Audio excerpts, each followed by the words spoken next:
We all know that the National Guard and the Marines have been deployed to California, and it would be low-hanging fruit to make fun of the president for acting like he's Mr. Law and Order. But what no one's talking about is the Secretary of Defense, and this guy's record is interesting. You fully investigated, and I was completely clear. You have admitted that you had sex while you were married to wife 2 after you just had fathered a child by wife 3. You've admitted that. Now, if it had been a sexual assault, that would be disqualifying to be Secretary of Defense, wouldn't it? It was a false claim then and a false claim now. If it had been a sexual assault, that would be disqualifying to be Secretary of Defense, wouldn't it? That was a false claim. So you talking about a hypothetical. So you can't tell me whether someone who has committed a sexual assault is disqualified from being Secretary of Defense? Senator, I know in my instance, and I'm talking about my instance only, it was a false claim. But you acknowledge, that you cheated on your wife and that you cheated on the woman by whom you had just fathered a child. You have admitted that. I will allow your words to speak for themselves. You're not retracting that today. That's good. Throughout this questioning, you'll see a theme of this guy, Mr. Hegseth, Secretary of Defense, Mr. Law and Order, not wanting to answer questions about what would and would not disqualify somebody from being Secretary of Defense, and just generally being slimy about answering anything outright. In finalizing divorces from your first and second wives, were there non-disclosure agreements in connection with those divorces? Senator, not that I'm aware of. If there were, would you agree to release those first and second wives from any confidentiality agreement? Senator, it's not something I'm aware of. But if there were, you would agree to release them from a confidentiality agreement? Senator, that's not my responsibility. Did you ever engage in any acts of physical violence against any of your wives? Senator, absolutely not. But you would agree with me that if someone had committed physical violence against a spouse, that would be disqualifying to serve as Secretary of Defense, correct? Senator, absolutely not have I ever done that. You would agree that that would be a disqualifying offense, would you not? Senator, you're talking about a hypothetical. The incident in Monterey led to a criminal charge, a criminal investigation, a private settlement, and a cash payment to the woman who filed the complaint. And there was also a non-disclosure agreement, correct?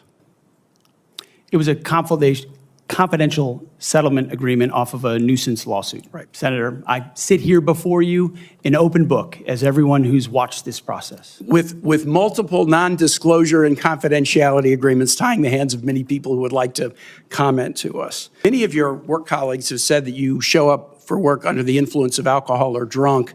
I know you've denied that, but one of your colleagues said that you got drunk at an event at a bar and chanted, "Kill all Muslims." Another colleague, not anonymous, we have this, said that you took co-workers to a strip club. You were drunk, you tried to dance with strippers, you had to be held off the stage, and one of your employees in that event filed a sexual harassment charge as a result of it.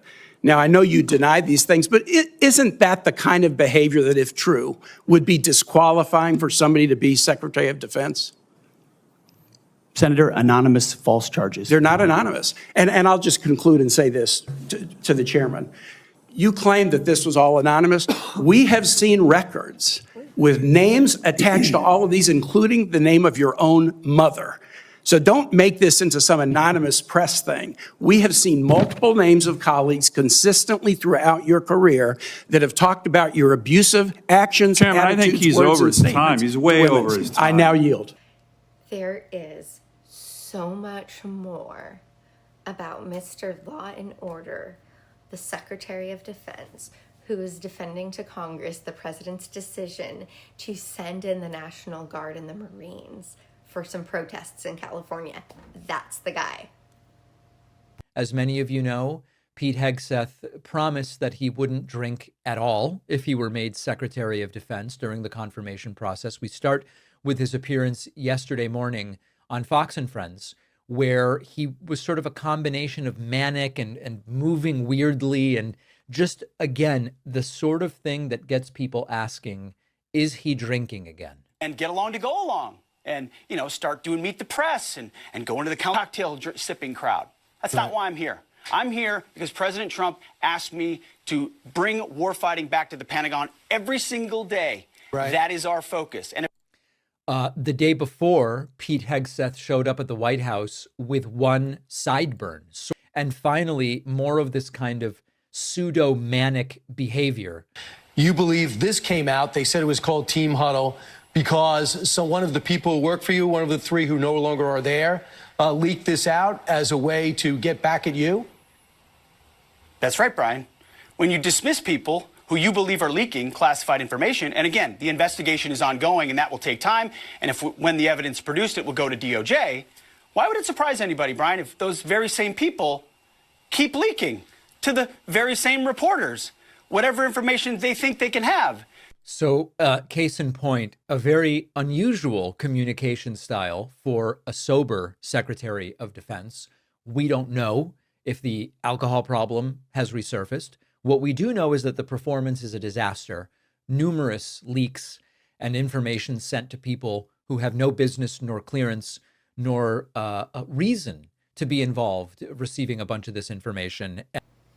So he does look sober in the videos where he's trying to justify to Congress the use of the National Guard and the Marines in California.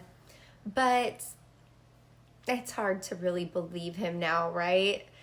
He's slimy. He doesn't admit things willingly. He's not honest.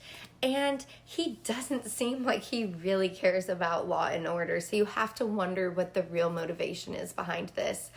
I don't know. I have like some theories, but like there could be so many things that this is really about, but I know what it's not about. It's definitely not about the desire to have law and order for the citizens of California. That's ridiculous. So maybe I'll make another video about when he's speaking to Congress about this issue. Let me know what you guys think, because I don't know. Is Putin going to stop in Ukraine? I don't believe he is, sir. I think he'll What do you go think? until. What do you think, Secretary? Is he going to stop? Remains to be seen, Senator. Well, he says he's not. This is the 30th all over. It doesn't remain to be seen. He tells everybody around what he wants to do.